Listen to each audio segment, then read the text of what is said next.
Hi, everybody, and welcome to Taking Your Classroom to the Next Level. This is actually going to be the last of Taking Your Classroom to the Next Level vidcast before I switched up to Dice Up the Classroom. I will be switching over to this in beginning of spring over here as a new vidcast for the new blog name and website. So I just wanted to give everybody that little name there, that Taking Your Classroom Next Level is going to change over to Dice Up the Classroom here in the next month or two, and I'm actually going to kick that off with Dice Up Phonics, which is a really fun little vidcast I've been working on for a while. It's been delayed, so we're going to do that as our first kickoff. But in the meantime here, as you can see, I have my iPad, and it's been completely redone for 2015. This is what I want to call the Paperless Classroom iPad here. A lot of schools, especially mine, we're switching over to paperless here, and why we have different technologies. In our case, we have a one-to-one iPad program. Some schools use one-to-one Chromebook. Some use two-to-one, which is both iPad and Chromebook. And I'm here to give you a lesson on how you can do it on the iPad. And I have a wonderful set of apps here. You can set these up as ever you want to, but this is what I use to make things work very well for the paper classroom. Well, first things I'm going to go do is into Google Classroom here. Google Classroom has finally come out with an iOS and Android app here. It's perfectly syncs with the main classroom here. It's almost completely identical. I mean, you really have to check this out. It is great. But I'm going to tell you right now, if you are going to go straight with Google Classroom here to start your paperless classroom here, you are going to need the other apps with it, which are Docs, Sheets, Slides, and Drive. If you are the teacher, I highly recommend that you download Google Admin as well as get the Gmail app on iOS. It works very well compared to the regular email. I do recommend keeping both though, but when you get to your system, I would definitely get ready and set up and get the Google Admin along with the Gmail app here. But it's great because if you go right into Classroom, as you can see, it's set up almost perfectly like you were doing this on Google Chrome on a Chromebook or a regular PC or MacBook. And as you can see, we have your classes listed here. This is my science teacher that we're working really well right now. He's one of the first Google Classroom adapters. But if you go right over here, and I'll go right up to Physical Science 4th hour, as you can see, you have everything set up perfectly here. The assignment is done and as attachment here. And of course, the classmates are listed right here. And here's what's really great about this is if you need to contact them private or anything, you either can tap on their names or you can tap right here in the email symbol, like in this case, Aaron. And it'll take me right on over to the email app and it'll get an email all set up. As you can see, there is my student Aaron. He is ready to go. And as you can see, your classroom folders here are on your side menu bar right here. We have your home button. You have your assignments to check, which will bring this up here, which is to do or done. And then, of course, you have all your classes you're part of right over here, as well as your sending feedback or classroom folders. So this is really great because you can go right here, your classroom folders, and it'll take you right over to Google Drive on your iPad without any problems. And as you can see, there are my lessons. I can click right onto one right there. Nothing's ready in the assignment folder. But if I want to go to anybody else, let's say I want to add a document, I go right over to the Add button here, hit plus. As you can see, new document, spreadsheet, presentation folder, upload photos, files, or camera. I'm going to create one, so I'm just going to hit Google Docs here. And as you can see, it takes me right over to Google Docs. And it will actually set up automatically with the folder here to create it. And then it does have to title the name of your document and have it settle. I'm actually going to hit cancel here so I can show you I have one all ready to go here, as well as an interactive notes I can share with my classmates or other students here that they can interact right off the iPad app or at home under Google Docs. And pretty much it works the same way in Sheets or Slides. I will highly recommend, though, in Slides, though, if you are doing a PowerPoint, to do it on Keynote. I'm going to go into that in a moment. Then try to start everything from scratch because, you know, right now Slides is unable to incorporate pictures through the app. It is coming, though, as of this date. This is filmed in middle of January 2015, but I do know it's coming. But that's a little start here with the paperless classroom. Now, what's so great about this here with Google Classroom is you actually can incorporate it perfectly with Edmodo. Edmodo works great for having everything set up for your backup assignments as well as doing a social conversation, which works really well on Edmodo. So this way you can actually merge the two. So that way once you have your classes, you can do that. And now if you go right into it, I have Pages, Keynote, Numbers here, the main iWorks apps. This is what I'm talking about because if you were an iPad class classroom going into the paperless classroom, you definitely need these 3 main iWorks app. I know you get the main ones, including GarageBand, which is great for sound, but I'm not using GarageBand right now. I use that for music classes. But you can create your PowerPoints perfectly in Keynote, and then, of course, you can upload them right into your Google Slides or into your Google Drive and turn it as in your assignment.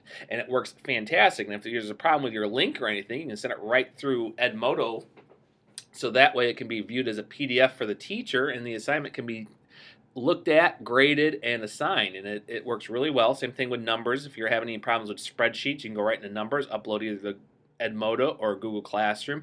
And of course, Pages, it's just great to have it because while you can use Google Docs offline, well, internet connection. With Pages, you can transfer everything perfectly to your iPad, so you can work offline as well as create infographics, PDFs, and other documents, and then incorporate them, and then, of course, upload them as a final assignment right into Google Classroom or right into Edmodo. That's why I highly recommend those.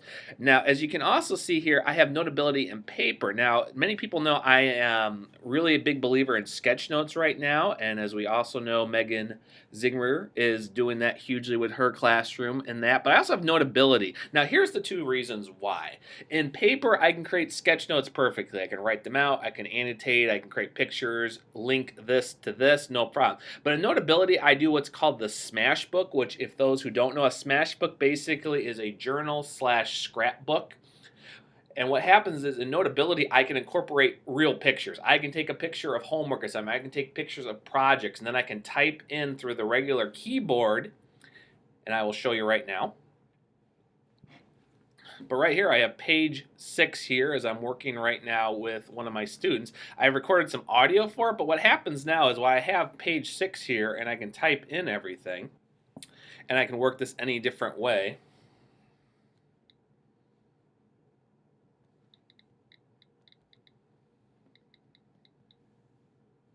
Autocorrect that. I'm having a bad spelling day.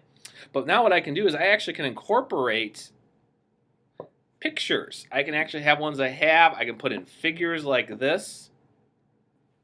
So I can actually draw in. I'm basically just going to do a really bad example of, you know, the continents here. And I'm going to add some shapes here, which I can then color. Because if we know right now, Google Draw is not available right now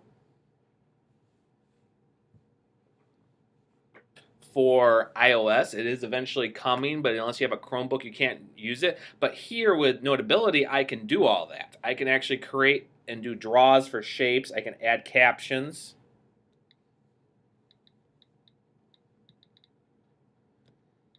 And then I can move them over, and of course I can resize them, and I can organize them how they are, and then of course I can go into my annotations, and I can draw in on them.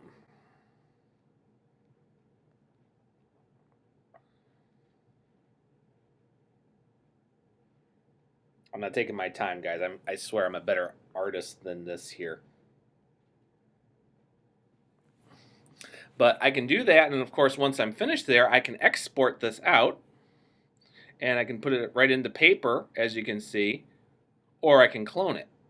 And what's also great about this is I can actually share it, as I said earlier, and I can put it right into my Google Drive, and I can put it into a folder for Google Classroom and send it off, or I can export it out as a PDF, and I can attach my voice recordings to that. You can't do that in Paper. Paper has a much better way to do sketch notes, especially if you use annotation, and you can incorporate those sketch notes right into Notability and then add caption, some extra pictures, voice notes, and then you can turn that in as a final assignment. It's actually a great alternative if you're doing a type of presentation, and you can turn that into your Edmodo or Google Classroom. I really love this, and it actually flows beautifully with Showbie, which I'll go into a little bit later, because I know there are a lot of teachers who said to me, hey Ryan, I use Showbie and I think I'd be lost with it if I'm going to go truly paperless. So I'm going to show you how well that also works, as you can see with this. So let me get out of this.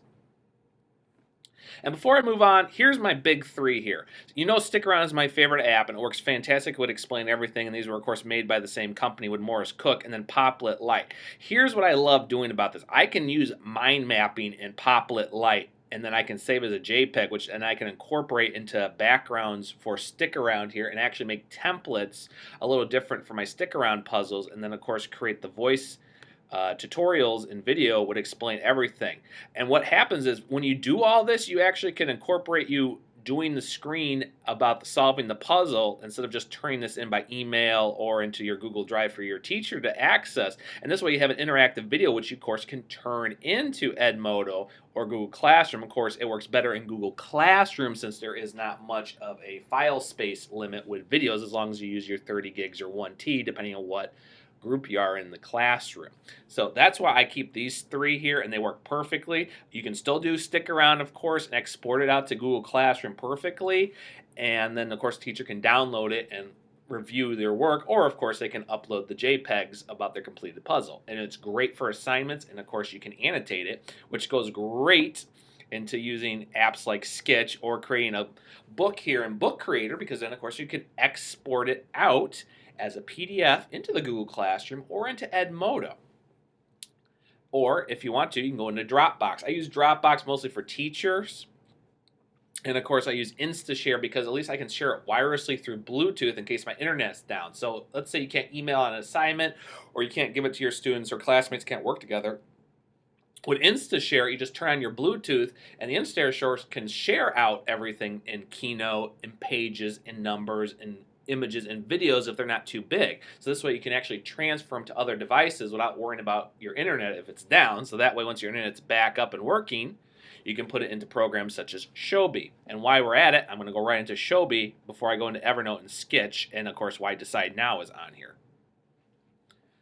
One thing I love about Showbie is the fact that you can actually do this truly paperless, and you can incorporate your PDFs through notes from Pages, scans, and everything. And then, of course, once you're in it, you can do that. Now, as you can see, I have my class code here all ready to go. And then what happens is, of course, I can invite my students in there, and it will show here. So I can add an assignment. So right here, I can do it. I can say, add an assignment, and we will just call this test.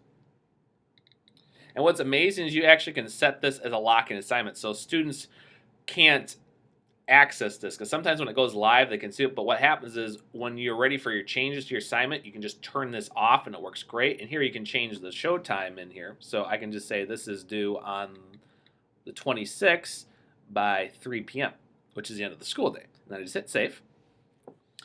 And there's my test folder, so now I can tap and view this folder. And now, of course, I can invite my students in here, no problem, and then I can assignment the program. So it works really well with that. But I can go completely paperless that with Showbie. And what's even best is I can actually use Google Classroom and Edmodo to post their assignments in case we have any students that are sick, or if they are iPads that can't leave the building in a one-to-one, they can immediately go right into the classroom and check out their folders to go into Showbie and access them from home, or once they get in about the assignment. So that's what's so great about this between Showbie, Edmodo, and Google Classroom, is this way students and parents don't stay uninformed. They have their access to computers, they have their access to assignments, and so forth and so forth. And now, speaking of which assignments, because many people talk to me like, well, I like just to scan my work, I like to use CamScan.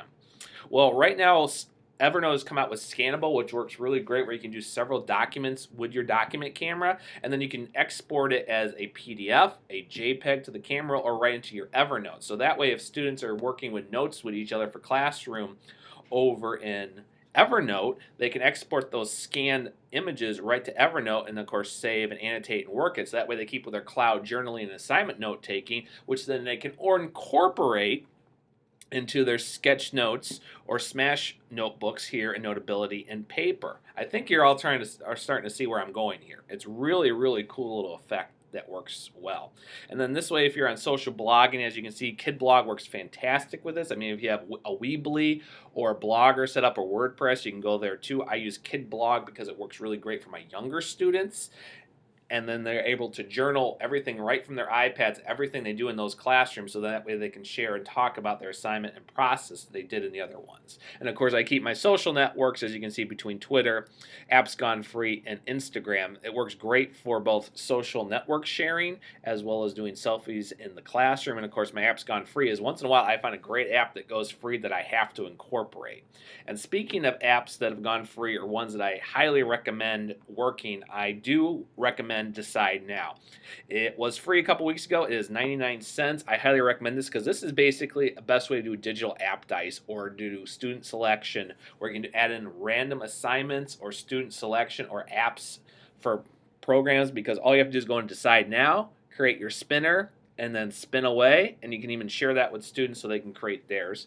And I highly recommend that you get a QR code scanner here. I use Enigma for a teacher one. My students use QR after because it works fantastic with them screening for viruses or any incomplete links, and then they can open up in Safari or directly there, and then they get their assignments and work things out, such as a classroom Padlet, which works really great for a digital board, as well as working fantastically for brainstorming activities, which of course then they can incorporate into Padlet, explain everything, and stick around. See how I'm incorporating all that? And never once have I talked about using this for paper. Only thing I'm going to close up with this assignment, because a lot of it's up to students, is of course the rest of the works. I highly recommend that you get these apps that work fantastic for making a paperless classroom, because as much as we try to be paperless, it's not 100% paper free. Post-its is a big one. I use Post-its. I do graduate work. I use Post-its, but it's so great when students can scan it into the app like Post-its and then annotate and reorganize their thoughts and brainstorming perfectly similar to Padlet, but they do it in classroom, and then they can share it with their classmates. Teachers can use this, and this way they're not saying, oh, I don't remember what was on that one little note in classroom. They scan it and you download it perfectly there. And then of course you can incorporate it as a JPEG into apps like Pick, Play, Post, which of course allows you to incorporate pictures and video and then export it as a finished video, or Pick Collage. And then, of course, you can edit these all in iMovie. And then I highly recommend you get Do Ink's green screen or related one, because green screen and students and iPads is just amazing. You should see what students create, what they can do. It works in all lessons from social studies to foreign languages. And, of course, for a really fun part, Chatterpix and Adobe Voice. Adobe Voice is recently an update where you actually can download your finished video to your camera roll and share. That is great for the Google Classroom, as well as incorporate in the Pick, Play, Post. You couldn't do that before. It was all cloud-based. And of course, Chatterpix is just fun. I mean, you can make any object tall, decorate it up. You've seen me with Appy and the App Dice Pirates. My students love that. A lot of my students like to create videos of a character talking and then actually put it into a Keynote PowerPoint or into Google Slides, because in that way they have a talking newsletter. It's interactive with teachers and students, and they just love that. Please check some of my other videos out. And of course, I keep YouTube available here. You might not be able to do that. You might have to do something similar, such as Vimeo or SchoolTube. I highly recommend you at least have a video playing app, because this way students aren't limited to when they need to review videos from PBS to ones that have been made by the teachers and other students.